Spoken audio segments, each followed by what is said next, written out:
O Senhor esteja convosco, Ele está no meio de nós. Proclamação do Evangelho de Jesus Cristo, segundo Marcos. Glória a vós, Senhor. Naquele tempo, Jesus se manifestou aos 11 discípulos e disse-lhes: Ide pelo mundo inteiro e anunciai o Evangelho a toda criatura. Quem crê e for batizado será salvo. Quem não crê será condenado. Os sinais que acompanharão aqueles que crerem serão estes: expulsarão demônios em meu nome, falarão novas línguas. E se pegarem em serpentes ou beberem algum veneno mortal, não lhes fará mal algum. Quando impuserem as mãos sobre os doentes, eles ficarão curados. Depois de falar com os discípulos, o Senhor Jesus foi levado ao céu e sentou-se à direita de Deus. Os discípulos então saíram e pregaram por toda parte. O Senhor os ajudava e confirmava sua palavra por meio dos sinais que acompanhavam. Palavra da salvação. Glória a vós, Senhor. Meus irmãos e minhas irmãs, continuamos nesse tempo maravilhoso da igreja, que é o tempo pascal. Jesus ressuscitou verdadeiramente, aleluia. E para você eu digo mais uma vez, feliz Páscoa. Hoje a igreja celebra a festa de São Marcos, evangelista. São Marcos, ele era primo de Barnabé, acompanhou o apóstolo Paulo em sua primeira viagem e depois também o seguiu até Roma. Ele foi discípulo de Pedro, de cuja pregação se fez intérprete no evangelho que escreveu. Atribui-se a ele a fundação da igreja de Alexandria. É importante notar que São Marcos foi o primeiro evangelista, ou seja, foi aquele que escreveu o primeiro evangelho, cujo o nome traz o nome dele. São Marcos, ele era discípulo de São Pedro. Então vamos dizer assim, São Pedro pregava, anunciava o evangelho, e São Pedro e São Marcos, ele foi escrevendo por inspiração divina os atos de São Pedro. E aí surge o evangelho de São Marcos.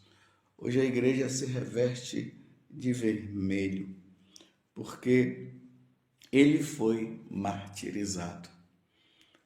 E é bonito que o evangelho de hoje, que já foi visto nesses dias no tempo pascal, faz mais uma vez esse convite de nosso Senhor Jesus Cristo: ide pelo mundo inteiro e anunciai o evangelho a toda criatura. Quem crê e for batizado será salvo, quem não crê será condenado. E aí os sinais acompanharão aqueles que crerem. Eles expulsarão demônios em meu nome, falaram novas línguas e assim por diante.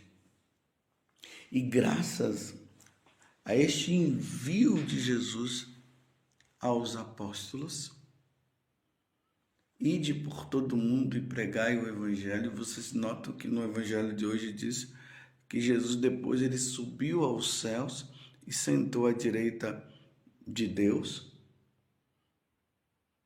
E enquanto Jesus está sentado à direita do Pai, a igreja que é missionária vai anunciando o evangelho e salvando almas, e salvando almas, e salvando almas, até o dia em que o Pai disser: Jesus retorne à terra para buscar aqueles que são fiéis, que damos o nome de segunda vinda de Jesus, pois na primeira vinda ele veio para salvar.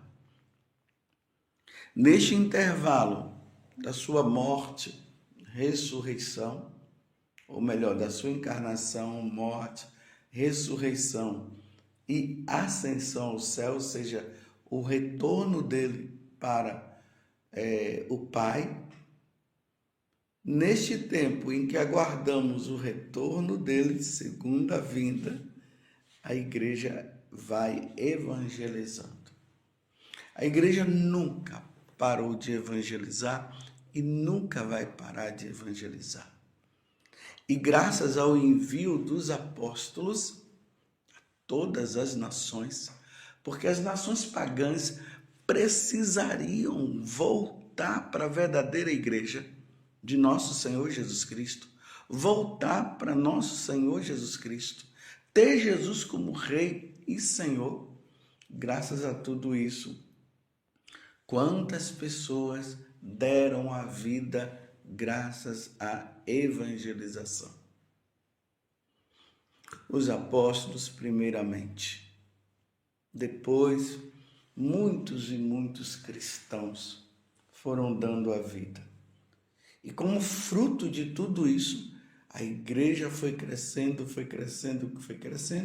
até ela se tornar católica, ou seja, em todos os lugares, em todas as nações do mundo, nós vamos sempre encontrar uma porção de católicos lá.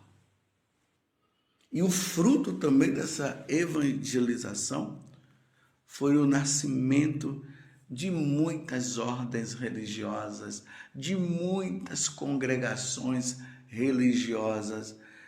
Se nós fôssemos contar o número de sacerdotes que vieram, o número de conversões,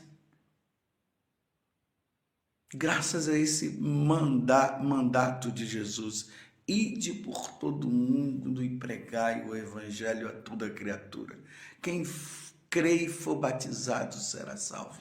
Infelizmente, Jesus diz também: quem não crê está condenado. E esses homens, eles tinham um fervor no coração, uma força tão grande interiormente, que para eles pregar o evangelho era caso de vida ou morte. Lembremos que São Paulo fala na carta aos Romanos: ai de mim se eu não evangelizar. E aí que entra, muitos foram martirizados. É preciso que você entenda isso. A evangelização acontecida no mundo, ela teve como fruto muitas pessoas, muitas, milhares de pessoas que deram a vida. E aqui não é dar a vida simplesmente porque foi fazendo, foi falando, foi pregando e depois até morreram, né? Morreram de morte natural. Aqui eu estou falando daqueles que morreram demonstrando a fé em nosso Senhor Jesus Cristo. Sim, Ele, Jesus, Ele é o Senhor. Isso diante de imperadores que perseguiam a igreja.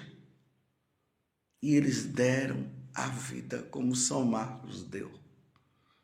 E aí vem as ordens religiosas que surgiram, e nós precisamos saber disso. Os jesuítas, os franciscanos, quantas congregações religiosas, com nomes até assim que você talvez nem nunca tenha ouvido, como os Pavonianos. O fundador é São Ludovico Pavone, ele era italiano da cidade de Brescia. Infinitas congregações, os salesianos, ordens contemplativas como as carmelitas, os carmelitas, os beneditinos. Tem até uma ordem religiosa que talvez você nem saiba. São os chamados premostratenses. Os premostratenses, ele foi fundado ali pelo ano 1126. Vocês notem que é uma ordem muito antiga, por um homem chamado Norberto, São Norberto. São Norberto, ele nasceu em um tempo, ali pelos anos 1080, em que as pessoas elas tinham duas opções. Ou elas se tornavam militares, ou elas se tornavam religiosas.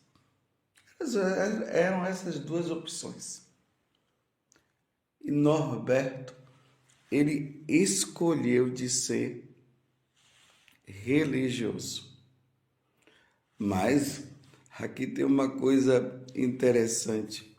Ele entra na congregação, ele se torna religioso, porque a vida religiosa naquele tempo dava muito status para as pessoas. Por isso que ele se tornou religioso.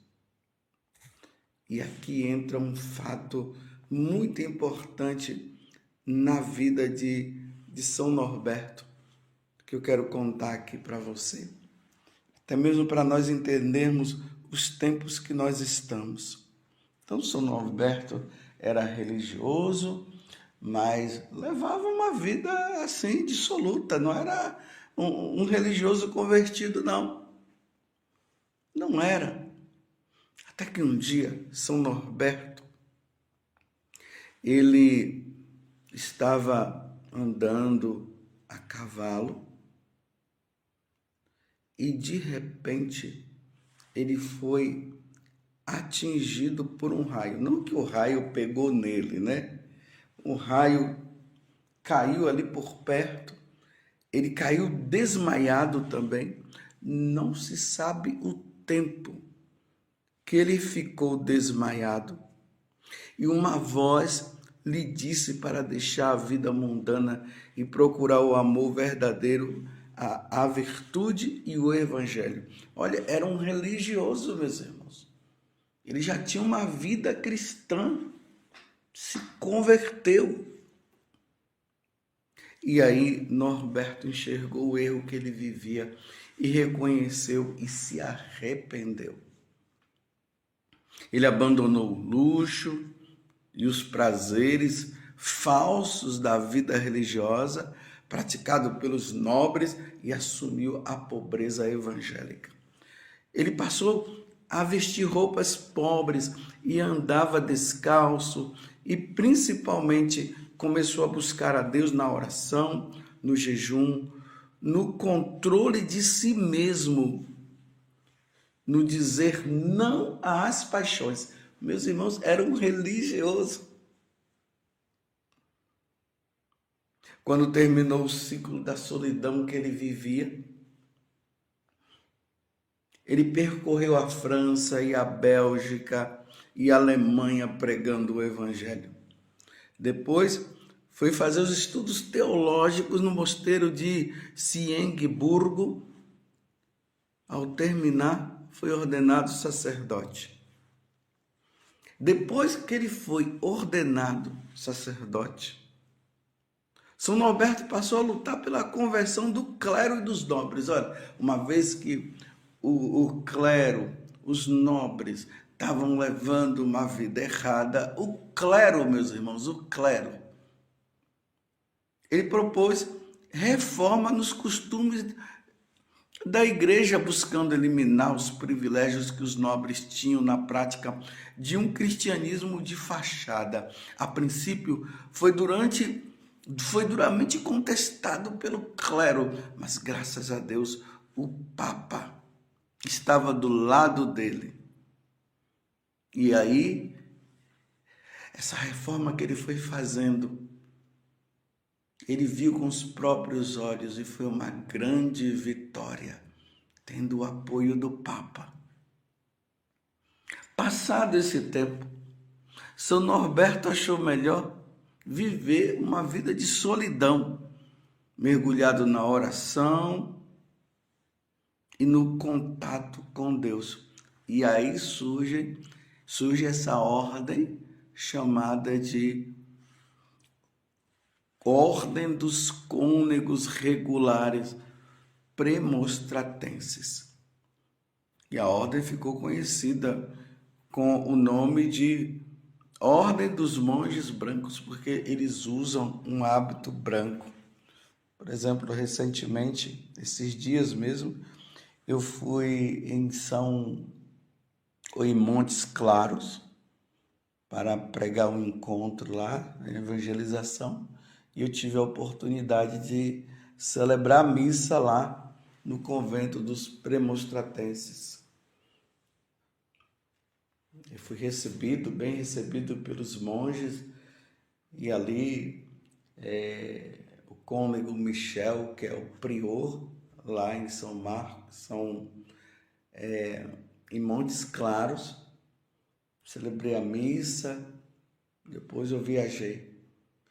Para dizer, essa ordem que já tem aí uns 800, 900 anos, surgiu com São Norberto, os monges brancos.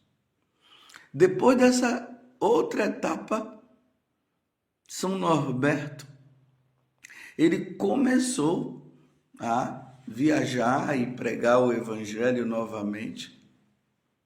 Ele lutou contra heresias. Depois ele se tornou bispo, conselheiro do rei alemão, aonde ele faleceu depois. Por que eu estou falando sobre isso no dia de hoje?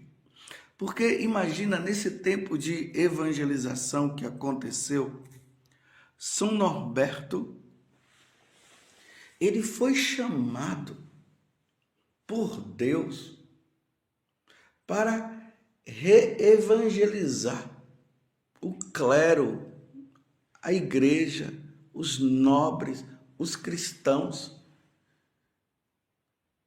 A igreja estava precisando passar por uma nova conversão, você entende isso? Os cristãos estavam levando uma vida de pagão, meus irmãos. Foi isso que aconteceu. E se nós olhamos hoje, nós estamos no ano de 2023, a igreja está precisando também, novamente, de ser evangelizada pelos próprios cristãos, porque o que nós percebemos é um paganismo, é uma volta ao paganismo. Precisamos rezar muito, meus irmãos, para que Deus possa suscitar novos São Norbertos. A igreja está num processo de descristianização, um nome até grande. Parece que hoje se tornar pagão é motivo de alegria. Em vez de alegria, seria o pagão se tornar cristão. Você está me entendendo? E nós encontramos o quê? Uma igreja totalmente mundana. Os valores estão sendo trocados. Me desculpe eu dizer assim. Aqueles que querem viver uma vida santa são perseguidos. E aqueles que vivem uma vida errada são aplaudidos. Olhando a vida de São Norberto hoje, diante desse evangelho, ide por todo mundo e pregai o evangelho a toda criatura. E quem crê e for batizado será salvo, e quem não crê já está condenado. É ou não é verdade, meus irmãos, que precisam surgir novos São Norbertos? Porque por inspiração divina possa reevangelizar os cristãos, para que nós possamos voltar aos bons costumes. Que toda hora a gente ouve uma bomba. Aconteceu isso com um padre, aconteceu isso com uma freira, aconteceu isso com um bispo, aconteceu isso com um leigo. Meu Deus do céu! Que Deus suscite para que nós possamos voltar às nossas raízes, às raízes cristãs, porque senão os cristãos vão se perder. O que me faz ficar tranquilo é que Jesus disse que as portas do inferno não vão prevalecer contra a Igreja Católica. Mas é um caso de vida ou morte. A mundanidade entrou na igreja. Enquanto que a igreja vai para o mundo para tirar a mundanidade, hoje a gente observa que a mundanidade entra na igreja. Que Deus nos dê a graça no dia de hoje, no dia de São Marcos, que o sangue de São Marcos, unido ao sangue de Cristo, a igreja possa ser reevangelizada novamente e nós voltemos a viver uma verdadeira vida de cristão, uma verdadeira vida de santo. Que Deus nos dê a graça, que Deus me dê a graça de ser fiel. Louvado seja nosso Senhor Jesus Cristo, para sempre seja louvado, e a sua mãe Maria Santíssima.